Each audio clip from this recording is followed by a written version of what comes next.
మరి ఆ సత్కారాన్ని గౌరవంగా పార్టీ జడ్జిమెంట్ ఇచ్చేసిన బొబ్బులు నియోజకవర్గానికి సంబంధించిన వైఎస్ఆర్ పార్టీ ముఖ్య నాయకులు కార్యకర్తలు పెద్దలు ప్రతి ఒక్కరికి పేరు పేరున ధన్యవాదాలు తెలియజేసుకుంటూ పత్రికా సోదరులకు కూడా ధన్యవాదాలు తెలియజేసుకుంటూ చాలా మంది ఈ మధ్య కాలంగా అనేక సందర్భాల్లో మండలాల్లో గ్రామ సర్పంచులు సత్కరించుకునేటప్పుడు అనేక మంది వారి వారి మనోభావాల్ని వారి 5 సంవత్సరాల పనితీరుని చెప్తూ వారు మాట చెప్పారు. వారు అడిగారు, సార్ మేము ఉద్యోగస్తులు కాం కదా, ఉద్యోగస్తులకైతే మరి పదవి విరమణ ఉంటుంది, వారి పదవి విరమణ తర్వాత వారి ఉద్యోగ బాధ్యతల నుంచి నిష్క్రమిస్తారు కాబట్టి వారు చేసి వారి తాలూకా వారి సేవలు కొనియాడతాము. మరి మా సర్పంచులకి 5 సంవత్సరాల తర్వాత మళ్ళా మాకు పోటీ చేసే అవకాశాలు ఉంటాయి, మరి మాకు సన్మానం చేసే కార్యక్రమాన్ని ఏంటి కొత్త అని చెప్పి అడిగారు. జగన్మోహన్ రెడ్డి నాయకత్వంలో సాధారణంగా స్థానిక సంస్థల నుంచి ఒక 5 సంవత్సరాల అధికార పార్టీతో అధికార పార్టీ ఏదైతే ఉంటే ఆ అధికార పార్టీ ఎన్నికలు జరుగుతాయి. ఆ ఎన్నికల్లో ఆ పార్టీ మద్దతుతో 5 సంవత్సరాల పదవీకాలం పూర్తి చేస్తారు. కానీ ఈసారి జరిగిన సర్పంచులు కానీ స్థానిక సంస్థల సర్పంచులు కానీ లేదా ఎంపీటీసీలు కానీ లేదా కౌన్సిలర్స్ కానీ లేదా డెప్యూటీసీలు కానీ మేము జిల్లా పరిషత్ చైర్మన్లు కానీ మున్సిపల్ చైర్మన్లు కానీ ఆనాడు జగన్మోహన్ రెడ్డి సకాలంలో ఎన్నికలు నిర్వహించినప్పటికీ కొన్ని కరోనా కష్టకాలం రావడం వల్ల లేదా న్యాయస్థానంలో కొన్ని సాంకేతిక సమస్యలు ఏర్పడడం వల్ల కానీ ప్రతి ఒక్కరు కూడా కొంతకాలం మనం దూరమయ్యాం. సుమారుగా ముఖ్యంగా సర్పంచులు తీసుకుంటే ఒక 3 సంవత్సరాల పదవీ కాలాన్ని అధికార పక్షంలోనూ ఒక 2 సంవత్సరాలు వారి అధికారాన్ని ప్రతిపక్షంలోని విపక్షంలోనే నిర్వర్తిస్తా ఉన్నారు. దీనికి కారణం అధికార పక్షం ఉంటే సరే అధికారంలో మనం ఉన్నాం, మన ప్రభుత్వం ఉంటే మన అధికారం ఎలా ఉంటుంది, మన ప్రభుత్వం ఇచ్చిన ఆదేశాలు ప్రభుత్వం చేస్తారు. కానీ విపక్షంలోకి వచ్చారు, ఒక 2 సంవత్సరాల విపక్షంలో కనీసం అధికారుల సహకారం లేక, మీ గ్రామాలకు నిధులు లేక, ఎక్కడ కూడా ప్రభుత్వం నుంచి సహకారం లేక ప్రతిపక్షంలో మనం అధికారం కోల్పోయిన బాధని వివక్షని మీరు చూపిస్తూ, కానీ ఒకటే మాట మీరు చాలా దృఢంగా ఆత్మవిశ్వాసంతో అధికారం పోయిన తర్వాత 2024లో ఈ రాష్ట్రంలో అనేక మంది శాసనసభ్యులు కానీ మంత్రులుగా పనిచేసిన వాళ్ళు కానీ జగన్మోహన్ రెడ్డి గారిని వైఎస్ఆర్ పార్టీని వీడిన ఎక్కడ కూడా ఒక సర్పంచ్ కానీ ఒక కౌన్సిలర్ కానీ ఎక్కడ కూడా 90% మంది మేము జగన్మోహన్ రెడ్డి నాయకత్వంలో మేము ఏవైతే మా ప్రజలు మా గ్రామంలో మా వైఎస్ఆర్ పార్టీ నాయకత్వాలకు అండదండంతో, మా జిల్లాలో నాయకత్వం అండదండంతో, మా నియోజకవర్గ మాజీ శాసనసభ్యుల అండదండంతో మేము ఈ ప్రజల్లోకి వచ్చామో పూర్తిగా మా ప్రజా సేవ ఖచ్చితంగా వారి అండదండంతోనే పూర్తి చేస్తాము, మేము ఓడిస్తాము అని మీరందరూ నిలబడ్డారు. కాబట్టి ఇవాళ 5 సంవత్సరాలు పూర్తి చేసుకున్న తర్వాత మిమ్మల్ని అందరినీ కూడా సత్కరించుకోవడం మాకు గర్వ కారణం అని చెప్పి ఇవాళ వైఎస్ఆర్ పార్టీ జగన్మోహన్ రెడ్డి నాయకత్వంలో ఇవాళ గుర్తించాం. రాజకీయాలు అధికారంలో అందరూ ఉంటారు, అధికారంలో అందరూ అధికారంలో ఉంటారు, గొప్ప గొప్ప మాటలు చెప్తారు అధికారం ఉన్నప్పుడు. కానీ ఇవాళ ప్రతిపక్షంలో ఉన్న ప్రజా సేవలో మీకు అధికారులు సహకరించలేదు, మీకు ఈ ప్రభుత్వం నిధులు ఇవ్వలేదు. మీ గ్రామంలో మీరు తలలో నాలుగులేని మనుషులు, ఈ గ్రామంలో ఏ పౌరుడికి ఇబ్బంది వచ్చినా మా సర్పంచ్ గారి దగ్గరికి వెళ్దామే, మా సర్పంచ్ కష్టం వస్తే వారికి చెప్పుకుందామని అంటారు. లేదు, మా గ్రామంలో ఒక లైట్ అడగకపోయినా, మా గ్రామంలో దొరవాల్సి వచ్చినా, ప్రతి గ్రామంలో ఇది ఇబ్బంది వస్తే మొట్టమొదటిగా మా సర్పంచ్ గారి పనితీరులు ఉంటారు. మీరందరూ కూడా ప్రభుత్వం ఎక్కడ నిధులు ఇవ్వకపోయినా మీ సొంత నిధులు తీసుకొని వచ్చి గౌరవంగా మీ తాలూకు ఆలోచనలతో ఎక్కడ కూడా ప్రభుత్వ పార్టీకి చెడ్డ పేరు లేకుండా జగన్మోహన్ రెడ్డి నాయకత్వంలో, పెద్దలు చిరపల్లి నాయకత్వంలో, మా పెద్దలు వంశాల నాయకత్వంలో, ఈ వేదిక పెద్దలందరి నాయకత్వంలో ఎక్కడ కూడా మీకు చెడ్డ పేరు రాకుండా ఈరోజు మీరందరూ కూడా వైఎస్ఆర్ పార్టీ అండగా నిలబడ్డారు. కాబట్టి ఇవాళ వైఎస్ఆర్ పార్టీ మిమ్మల్ని అందరినీ సత్కరించబోతున్నాం. ఇది గర్వ కారణం అని చెప్తున్నాం. ప్రజాసేవ నిష్కరణ లేదు, మీరే ప్రజా సేవ నిలబడలేదు, నిత్యం ప్రజాసేవ చేస్తూనే ఉంటాం. ఇవాళ మన అధికారులు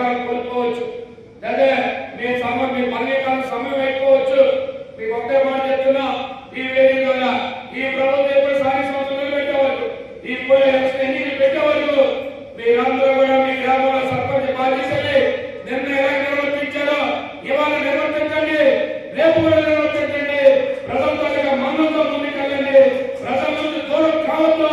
మన అధికారం పోయిందనో మన అధికారం సర్పంచ్ కాదనే ఆలోచన మరలా ఎన్నికల్లో ఆ గ్రామం నుంచి మరలా మీరు కానీ లేదు మీ మనసులో ఉన్నట్టు కానీ మీరందరూ కూడా ఆ దేవుడితో ఆ ప్రజల మద్దతుతో వైఎస్ఆర్ పార్టీ మద్దతుతో మరలా వెళ్ళి సర్పంచ్ ఎన్నిక కావాలని లేదు ఇంకా మీరు ఉన్నటువంటి పదవులకు రావాలని చెప్పి ఈ వేదిక కోరుతా ఉన్నాం. కాబట్టి మీరందరూ కూడా ఇవాళ మేము సత్కరించాం కాబట్టి ఏదో సర్కారంతో మా పనులు అయిపోయిందనో లేదా పదవుల్లో లేవనో ఆలోచన పెట్టుకోవద్దు. ప్రజాసేవకి పదవులతో సంబంధం లేదు. మనం ఇచ్చే ప్రజాసేవలో ఉంటాం. ఒక ప్రతిపక్ష పార్టీగా బాధ్యతగా ప్రజల పక్షాలు ఉంటాం. కాబట్టి మీరందరూ కూడా ప్రజల పక్షాలు ఉండండి. ఇవాళ అధికారులతో సమన్వయం చేసుకుని మీ గ్రామంలో మళ్ళీ ఎన్నిక జరిగేంత వరకు కూడా మీరు సర్పంచ్గా కొనసాగండి. తప్పకుండా మీకు ఎప్పుడు కూడా మీ గౌరవ స్థాయిలో పెద్దలు కానీ నియోజకవర్గ స్థాయిలో పెద్దలు కానీ జిల్లా స్థాయిలో పెద్దలు కానీ మేము ఎప్పుడు కూడా మీకు సహాయ సహకారం ఇస్తాం, మీకు అండగా ఉంటాం. మీకు ఎప్పుడు కూడా నిన్న ఎలా ఉన్నారో మొన్న ఎలా ఉన్నారో ప్రజలు చూస్తారో రేపు ఎల్లుండు ఈ ప్రభుత్వం మళ్ళీ స్థానిక ఎన్నికలు నిర్వర్తించే వరకు. ఎందుకంటే మాకేం నమ్మకం లేదు. స్థానిక ఎన్నికలు పెట్టాలని ఆలోచన చేయలేదు. వాళ్ళంతా కూడా జిమ్మికి చేస్తా ఉన్నారు. ఎందుకంటే ప్రజలు చెప్పగా వ్యతిరేకత ప్రజలు దూరమయ్యారు. ఏవైతే నాయకులు ఎన్నికల్లో చెప్పిన మాటలు ఉన్నాయో ఆ హామీలన్నీ మూటలయ్యాయి. హామీలన్నీ అక్కడ కూడా మూటగట్టి పక్కన పెట్టారు. ఇవాళ దాన్ని కొత్త ఎత్తులు వెళ్తున్నారు.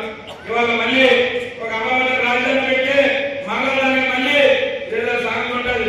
ఇల్లు కట్టి మళ్ళీ సోమేసినట్టు మళ్ళీ కొత్త రెండు రాసినట్టు ఇవాళ మళ్ళా రాజధాని అని చెప్పి మళ్ళా ప్రజలు మేమర్పాటు చేసే ప్రక్రియ అంటే ప్రజల నుంచి దృష్టి మరల్చే ప్రక్రియ. లేదా ప్రజల నుంచి ఈ ప్రభుత్వం ఏదైతే విఫలమైందో, ఈ ప్రభుత్వం ఏ కార్యక్రమాలు చేయలేకపోయిందో, ఎన్నికల శాసనసభ్యులు కానీ మంత్రులు కానీ ప్రభుత్వం కానీ ఇచ్చిన హామీలన్నీ అమలు పరచలేక ఇవాళ మళ్ళా ప్రజలు డైవర్ట్ చేయడానికి వాళ్ళ కార్యక్రమాలు. దేనికోసం మీరు కార్యక్రమాలు చేస్తున్నారు? దేని శాసనసభలో తీర్మానం ఏంటి? ఈ పార్లమెంట్ లో చట్టబద్ధత ఏంటి? అసలు అయితే ఇంతవరకు మీరు తీర్మానం లేక చట్టబద్ధ రాజధాని మీరు నడిపారా? మాకు మీరు అలా చెప్పారా అని మేము అడుగుతా ఉన్నాం.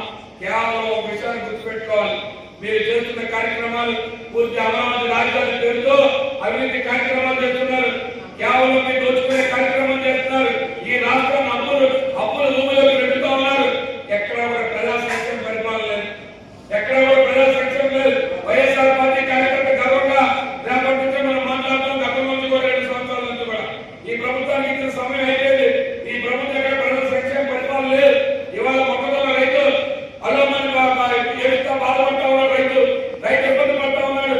ఎక్కడ కూడా ఈ ప్రభుత్వం 2400 రూపాయల గిట్టుబాటు ధరని ఈ ప్రభుత్వం కొనలేని పరిస్థితి. ఈ జిల్లాలో శాసనసభ్యులు కానీ మంత్రులు కానీ ఈ ప్రభుత్వం మీద ఒత్తిడి తీసుకొచ్చి రైతాంగాన్ని ఆదుకోలేనంత దద్దములు ఇవాళ ఈ నాయకులు ఉన్నారని చెప్పి ఇవాళ ధైర్యంగా చెప్తా ఉన్నాం. ఎందుకంటే ఇవాళ ప్రజాసేవలో ఉన్నారు. ప్రజలతో ఎన్ని కాపాడారు. ప్రజల తాలూకా రైతాంగం తాలూకా ఆదుకోవాల్సిన పరిస్థితి ప్రభుత్వానికి కనీసం ఎక్కడా కూడా ఈ ప్రభుత్వం అలాంటి కార్యక్రమాలు చేయడం లేదు. ఇవాళ గ్యాస్ లేదు. గ్యాస్ లేక ఇవాళ మహిళలను ఇబ్బంది పడతా ఉంటే కేవలం మంత్రులు కానీ ముఖ్యమంత్రి గారు కానీ స్టేట్మెంట్ ఇస్తా ఉన్నారు. నీకు ఎక్కడ కావాలంటే అక్కడ దొరుకుతారని చెప్పి ఇవాళ అప్పుడే ఇన్నాడు మా జడ్పీటీసీ గారు చెప్పినట్టు ఇవాళ మహిళలందరూ కూడా అనేక ఇబ్బందులు పడతా ఉన్నారు. ఇవాళ అప్పుడే గ్యాస్ దొరక ఇవాళ నిత్యావసర దొరుకుతూ చూస్తే ఆకాశం అంటే ఎక్కడ చూస్తే రేట్లు పెరిగిపోయి ఎక్కడ కూడా అభివృద్ధి లేదు. గ్రామాల్లో సంక్షేమం లేదు. ఒక పెన్షన్ కావాలంటే 2 సంవత్సరాల నుంచి ఒక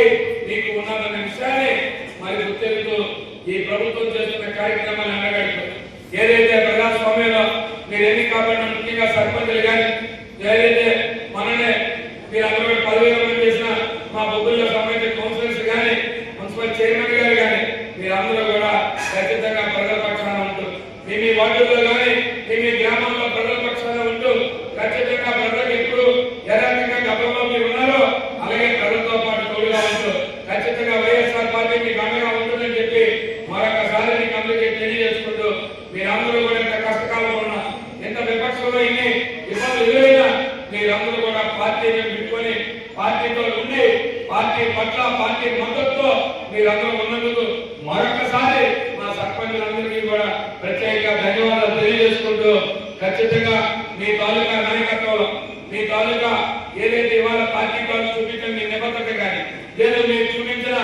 ఏదైతే మీ పార్టీ పట్ల మీకున్న ఆలోచన కానీ ఖచ్చితంగా తప్పకుండా రాబోయే రోజుల్లో పార్టీ గుర్తిస్తుందని చెప్పి చెప్పడానికి ఇవాళ మిమ్మల్ని అందరినీ ఇవాళ సత్కరించుకోవడం అని చెప్పి మిమ్మల్ని అందరినీ కోరుకుంటున్నాను.